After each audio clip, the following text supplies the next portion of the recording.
এটা রফিক ঘটক, কিন্তু তার পা মাটির ওপর নেই, সে ভাসছে। দেরি কইরা ফালাইলি আরি, অনেক দেরি কইরা ফালাইলি। আমার সখিনা অপেক্ষা করতে পছন্দ করে না। রফিক ঘটক হাত দিয়ে স্পর্শ করতে তালাটা মোমের মতো গলে পড়ে গেল এবং গেট খুলে গেল।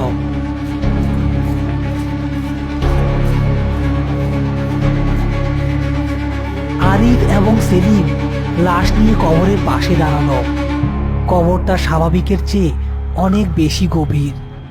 টর্চ মারলেও কবরের তলা দেখা যাচ্ছে না, শুধু অন্ধকার। সেলিম, সাবধান, এই কবরের কোনো ঠিক ঠিকানা নাই। এক টানে লাশ ফালাইয়া দিবি, কোনো দোয়া কালামে কাজ হইব না, কারণ এইটা সাপ মরা মরা। তারা খাটিয়া কাত করলো লাশটি ফেলে দেওয়ার জন্য, কিন্তু লাশটি খাটিয়া থেকে পড়ল না। মনে হলো লাশের পিঠ খাটিয়ার সাথে আঠা দিয়ে লাগানো। বুঝতাম লাশ তো পড়ে না, লাশটা তো খাটিয়ার লগে আটকা আছে। ডাক্তার দে, লাথি মার ওর পিছে। সেলিম যেই লাশের পিঠে লাথি মারতে গেল, লাশটা পিঠের থেকে ঘুরে সেলিমের পা খপ করে ধরে ফেলল। এবার আর হাত দিয়ে নয়, লাশ তার সেই মুখবিহীন চেহারার মাঝখান থেকে আচমকা একটা বিশাল গর্তের মতো মুখ তৈরি করে সেলিমের পা গিলে ফেলার চেষ্টা করলো।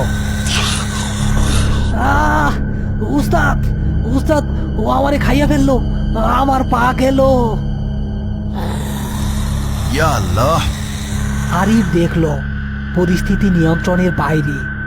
সে পাশে পড়ে থাকা কোদালটা তুলে নিল। সে জানতো লাশের গায়ে আঘাত করা পাপ, কিন্তু এখন জীবন বাঁচানো ফরজ। আরিফ সজোরে কোদাল দিয়ে কোপ বসানো লাশের সেই হা করা মুখের ওপর।